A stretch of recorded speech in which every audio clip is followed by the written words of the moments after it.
বার্ধক্যের সুস্থতার জন্যে আমি দীর্ঘ ১১ বছর পড়াশোনা এবং গবেষণা এর পাশাপাশি আমার পিজি হাসপাতালের অভিজ্ঞতার আলোকে যে কার্যকরী এবং বিজ্ঞানসম্মত পদক্ষেপগুলো খুঁজে পেয়েছি, এগুলো খুব সংক্ষেপে আপনাদের সামনে আজকে তুলে ধরব। এই দুনিয়াতে যত রকম ওষুধ আছে, এর ভেতরে সবচাইতে কার্যকরী এবং সবচাইতে ইফেক্টিভ যে ওষুধটি আমি পেয়েছি সেটা হচ্ছে ঘুম। এই ঘুম এর কোয়ালিটি যত ভালো হবে, আপনার বার্ধক্যের সুস্থতা, হার্ট অ্যাটাক, স্ট্রোক, ক্যান্সার এই জাতীয় জীবন নাশকারী যে সকল রোগ আছে, এই রোগগুলোর সম্ভাবনা আপনার ভেতরে ততটাই কমে আসবে। এছাড়া আপনি চেষ্টা করবেন আপনার শরীরটা একটা ঘড়ির মতন এবং আপনার শরীরটা একটা রুটিন খুব পছন্দ করে। এটা আপনার ব্রেনের যে সাবকনশাস মাইন্ড, সেখানে এমনভাবে মুদ্রিত হয়ে যায় যেন পরবর্তীতে আপনার অটোনমিক একটা যে রুটিন বা শরীর চালানোর যে একটা ব্রেনের অংশ রয়েছে, এই অংশটা যেন আপনাকে অটোমেটিক সুস্বাস্থ্যের ভেতরে চালিয়ে নিয়ে যেতে পারে।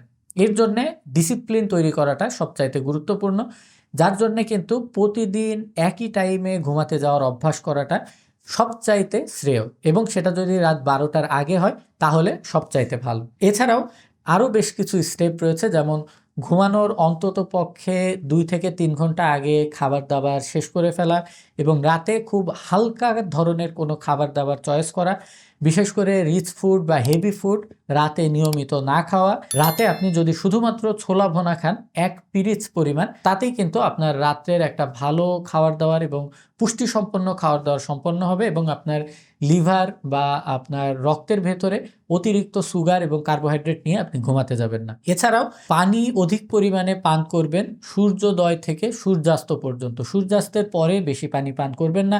রাতে ঘুমানোর আগে যদি আপনি অতিরিক্ত পরিমাণে পানি পান করেন, এটা আপনার হার্ট এবং শরীরের যে সকল চিকন রক্তনালীগুলো রয়েছে, বিশেষ করে ব্রেনের ভেতরে, গোপনাঙ্গের ভেতরে এবং কিডনির ভেতরে, এই রক্তনালীগুলো কিন্তু ক্ষতিগ্রস্ত হবে। আপনার প্রস্রাবের থলিতে ব্লাডার অ্যাটনিসিটি নামক একটা রোগ তৈরি হবে, যার ফলে ফোঁটায় ফোঁটায় প্রস্রাব আসতে থাকবে। এই কারণে পানি ২ লিটার বা এর বেশি আপনি পান করুন, কিন্তু সূর্যোদয় থেকে সূর্যাস্ত পর্যন্ত।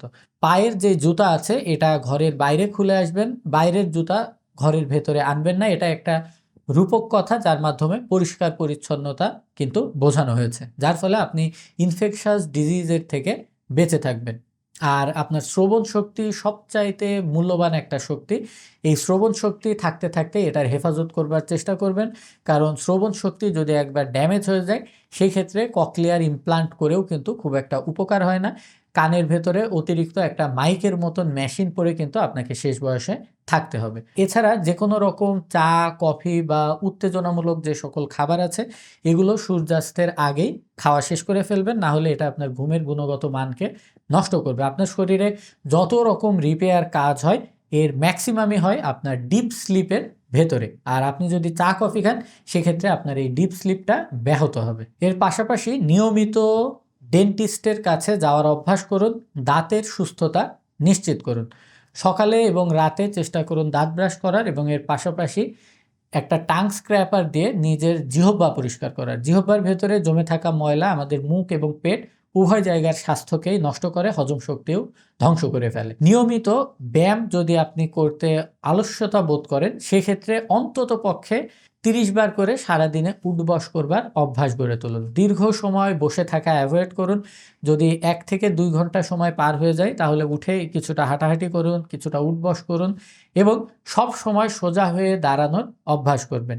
সপ্তাহে অন্তত পক্ষে ৫ দিন হলেও ভারী ওজন উঠিয়ে ব্যায়াম করবার অভ্যাস করবেন। এতে আপনার শরীরের ব্যালেন্স এবং মাংসের ঘনত্ব ঠিক থাকবে, যেটা ৬০ বছরের পরে গিয়ে আপনাকে পেমেন্ট করবে। প্রতিদিন সকালে ঘুম থেকে উঠবার পরে যদি সূর্যের আলো থাকে, তাহলে সূর্যের আলোতে কিছুক্ষণ দাঁড়ানোর অভ্যাস করবেন এবং অতিরিক্ত এবং উচ্চ আলোর দিকে তাকাবেন। যদি সেটা ন্যাচারাল আলো হয় তাহলে ভালো, না হলে কৃত্রিম আলোর সামনে দাঁড়ালেও কিছুটা উপকার পাবেন, তবে সেটা যদি হলুদ লাইট হয় তাহলে সবচাইতে ভালো।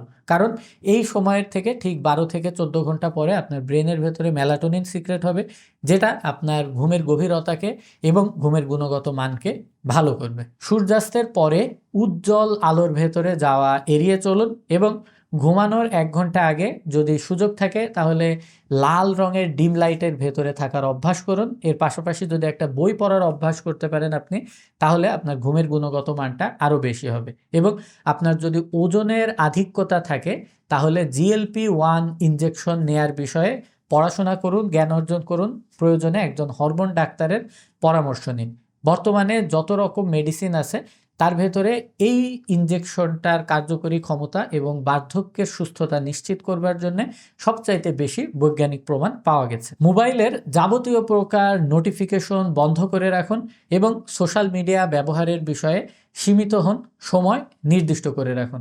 সোশ্যাল মিডিয়াতে এমন কিছু চ্যানেলকে ফলো করুন যারা আপনার পরকালের কথা, উপরওয়ালার কথা, ধর্মের কথা বলবে, সুস্বাস্থ্য নিশ্চিত করবে এবং আপনার ক্যারিয়ার এবং আপনার পরিবার পরিজনের সাথে আপনার সম্পর্কের উন্নয়ন, এর পাশাপাশি আপনার পার্সোনাল স্কিল ডেভেলপমেন্টের পেছনে কাজ করবে।